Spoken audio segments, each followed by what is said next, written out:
Les hépatites B et C sont des pathologies dont les symptômes se manifestent tardivement.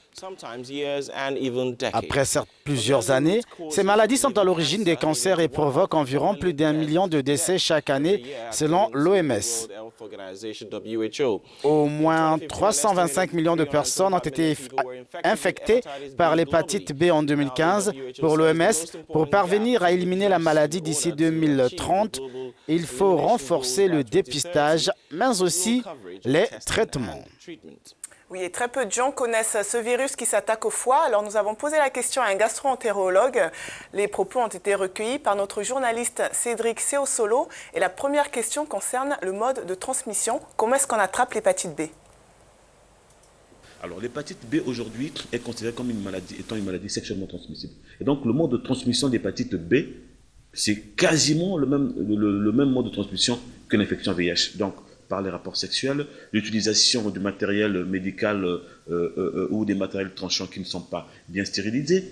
Il y a aussi la contamination qui se fait par verticale, donc de la mère à l'enfant. L'hépatite B, comme le VIH, se transmet aussi pendant l'accouchement de la mère à l'enfant. Il y a une infime partie, moins de 5%, qu'on pense être une contamination pendant la grossesse, donc en intra-utérin.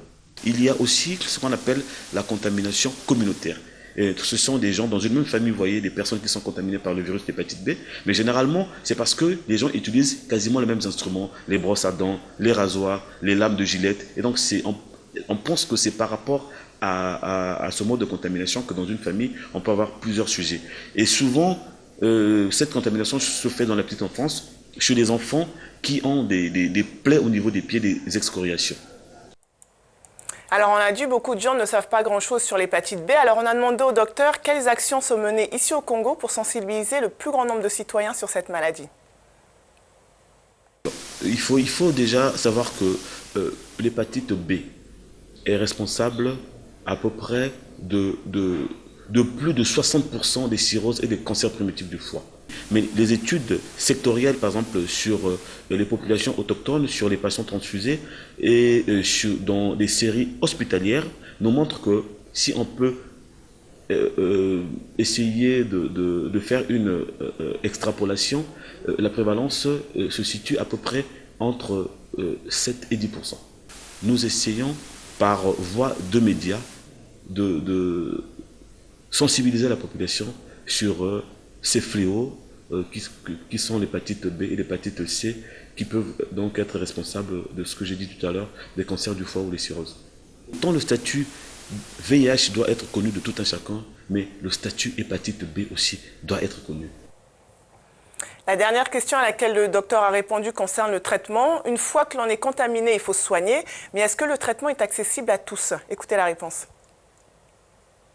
Au niveau du gouvernement, les efforts ont été faits parce que depuis, je crois, 12 ans, le vaccin d'hépatite B est compris dans le programme élargi de vaccination, le PEV.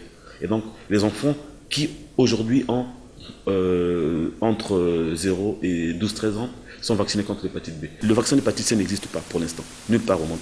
Il existe des tests pour vérifier si vous êtes porteur d'une hépatite B ou d'une hépatite C. Ça existe, mais seulement, pour l'instant, ce n'est pas pris en charge par le gouvernement.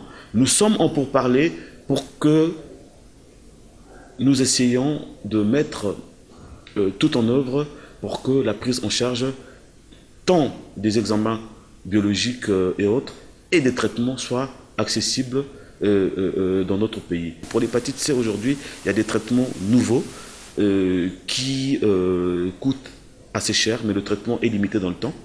Donc les traitements, en termes de coûts, je vous assure que c'est encore exorbitant pour la bourse congolaise. C'était le docteur Gildas Ngouloubi qui répondait à nos questions sur l'hépatite B, une maladie qui a fait, selon l'OMS, en 2015, plus d'1,5 million de victimes. Cédric Seosolo there with that interview. If you are just joining us, you are watching the... Vous regardez le Morning Call sur Africa News. Vous pouvez retrouver tous les sujets développés dans ce programme sur notre site www.africanews.com. Our website address is africanews.com. Now, still À to come on suivre, the program. une méthode salvatrice pour la vie culture expérimentée au Togo. Nous reviendrons sur ce sujet juste après cette pause. Stay with us. Barbara and I will be right back. Restez en notre compagnie.